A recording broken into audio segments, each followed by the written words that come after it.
नमस्कार दोस्तों, बहुत बहुत स्वागत है आप सभी का आपके अपने इस यूट्यूब चैनल विधिटेरिया में। दोस्तों मैं हूं एडवोकेट मंजीत त्रिपाठी।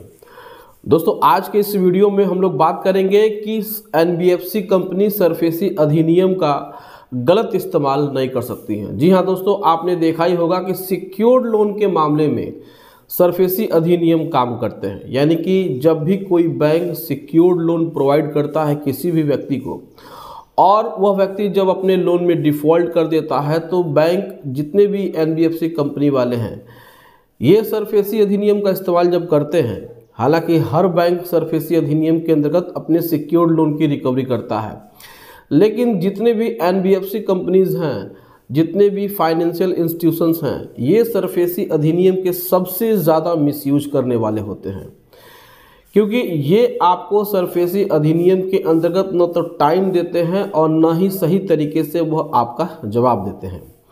दोस्तों ऐसा बहुत बार देखा गया है कि जब भी आप सिक्योर्ड लोन में आप डिफ़ॉल्ट कर देते हैं और एनबीएफसी कंपनी वाले आपको जब 13/2 की नोटिस भेजते हैं तो उस 13/2 की नोटिस में वह इतना अनाप शनाप चीज़ें लिख देते हैं और साथ ही साथ वो अपने रिकवरी एजेंट को ज़्यादा ही गलत तरीके से यूज करते हैं। यानी कि वो रिकवरी का जो प्रोसेस है वो बहुत ही गलत तरीके से यूज करते हैं, जिससे कि बोरोर बहुत ज़्यादा हताश और परेशान हो जाता है। ये जो एनबीएफसी कंपनी वाले हैं वो सरफेसी अधिनियम को इस प्रकार से यूज करते हैं जैसे कि मान के चलिए कि वो एक ब्रह्मास्त्र है। अब क्या है कि जब वो 13/2 की नोटिस भेजते हैं तो जब भी बोरोर 13/2 की रिप्लाई उनको भेजता है तो सरफेसी अधिनियम की धारा 13(3) के अंतर्गत ये प्रावधान है कि उस 13/2 की नोटिस का जो भी बैंक को, जो भी एनबीएफसी कंपनी को जवाब आया है उसका वो फिर से जवाब दे, लेकिन वो ऐसा नहीं करते हैं। इसके बावजूद वो क्या करते हैं कि वो अपने रिकवरी एजेंट को घर पे भेजते रहते हैं बोरोवर के, और वो बोरोवर के घर पे जाकर के बैठ भी जाते हैं, बोरोवर को एकदम टॉर्चर कर देते हैं। लेकिन सरफेसी अधिनियम के अंतर्गत जितने भी सिक्योर्ड लोन प्रोवाइड किए जाते हैं और उनकी रिकवरी की जाती है तो इसमें रिकवरी एजेंट्स को घर पे विजिट बार बार नहीं करना होता है। देखिए हम आपको बता दें कि सिक्योर्ड लोन के मामले में ऐसा कानून बनाने की ज़रूरत है कि इसमें जो रिकवरी एजेंट्स हैं वो होम विजिट बार बार न करें और न ही संख्या में 1 से 2 से ज़्यादा हों। देखिए क्या है कि सिक्योर्ड लोन का जो मसला होता है, जो मामला होता है, वो अनसिक्योर्ड लोन से अलग होता है।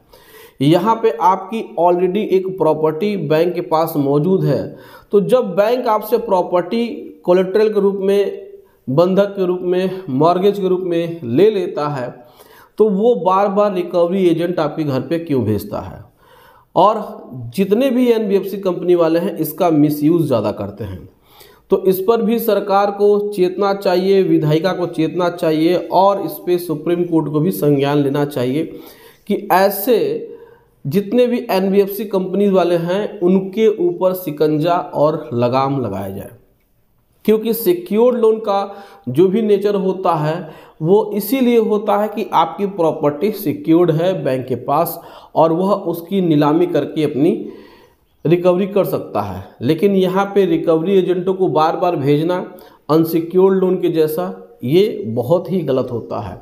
और साथ ही साथ 13/2 के नोटिस का जवाब नहीं देना ये भी एक तरीके से सरफेसी अधिनियम के अंतर्गत दिए गए प्रावधान का उल्लंघन है, वायलेशन है। और ऐसे में अगर बोरोवर डीआरटी में या फिर हाई कोर्ट में केस करता है तो ऐसे एनबीएफसी कंपनीज के ऊपर चार्ज जरूर लगाना चाहिए। दोस्तों हम आपको बता दें कि यदि आप 13/2 की नोटिस का जवाब बैंक को देते हैं तो बैंक या फिर कोई भी फाइनेंशियल इंस्टीट्यूशंस बाध्य है उसे 13(3) के अंतर्गत आपको जवाब देने के लिए। मान के चलिए कि अगर वो जवाब नहीं देते हैं तो आप भी उनके ऊपर लीगल एक्शन ले सकते हैं। हालांकि बहुत सारे लोगों को इस बात की जानकारी नहीं होती है तो वह 13/2 की नोटिस का जवाब देते हैं, लेकिन बैंक उनको जवाब नहीं देते हैं तो वो कुछ नहीं करते हैं। उनके बाद जब 13/4 की नोटिस आती है तो फिर वही होता है सिंबॉलिक पोजीशन।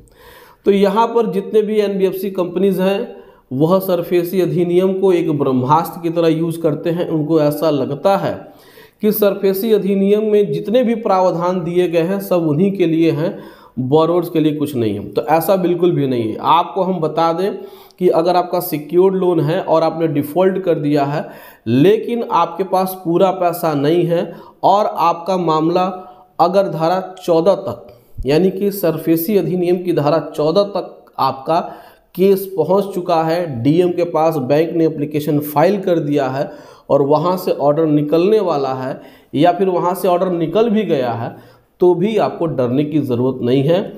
आपका प्रॉपर्टी सेफ है जब तक कि आप सेटलमेंट करने तक का फंड आपके पास है।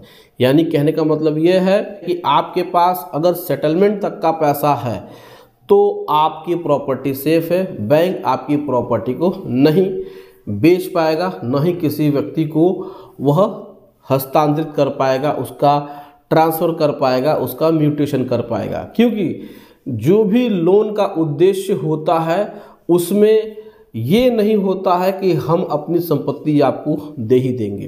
देखिए क्या होता है कि लोन में जब भी आप डिफ़ॉल्ट करते हैं और आपकी आर्थिक स्थिति उतनी अच्छी नहीं है, लेकिन बैंक के पास ये पावर होता है कि वो आपके लोन में 35% तक का डिस्काउंट आपको दे सकता है। तो ये जो बातें हैं वो आपके सिक्योर्ड लोन में भी लागू होती हैं। हालांकि ये प्रैक्टिस में बहुत कम है। बहुत सारे बैंक तो यही चाहेंगे कि वो आपकी संपत्ति को बेच करके अपना पैसा वसूल लें, जिस प्रकार से कॉन्ट्रैक्ट किया गया था, जिस प्रकार से एग्रीमेंट में लिखा हुआ है। लेकिन कभी कभी ये भी देखा जाता है कि बैंक मानवता के आधार पे अपने कुछ 100-150 अकाउंट्स को इस तरीके का सेटलमेंट करती हैं। लेकिन जो ये एनबीएफसी कंपनियां आजकल जो पावर में आ रही हैं और जो सरफेसी एक्ट को यूज़ कर रही हैं और इनके जो लीगल डिपार्टमेंट है, इनकी जो रिकवरी डिपार्टमेंट है, वह सबसे ज़्यादा इस एक्ट का मिसयूज कर रही हैं।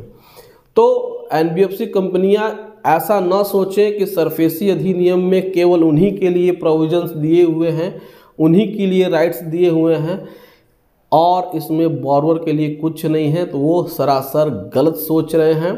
क्योंकि डीआरटी या फिर हाई कोर्ट में दोनों पक्षों को बराबर सुनवाई का अधिकार दिया जाता है, दोनों पक्षों को मौका दिया जाता है और दोनों पक्षों के राइट को बरकरार रखा जाता है।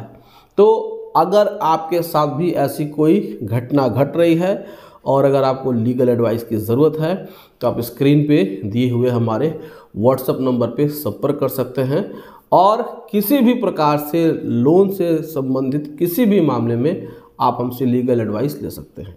तो दोस्तों ये जानकारी आपको कैसे लगी आप हमें कमेंट करके अपनी राय ज़रूर बताइएगा। वीडियो को ज़्यादा से ज़्यादा शेयर करिए ताकि और लोगों को भी लाभ पहुँचे और हमारे चैनल को सब्सक्राइब करके हमें सपोर्ट ज़रूर प्रदान करिएगा। चलिए दोस्तों मिलते हैं अगली वीडियो में एक नए टॉपिक के साथ।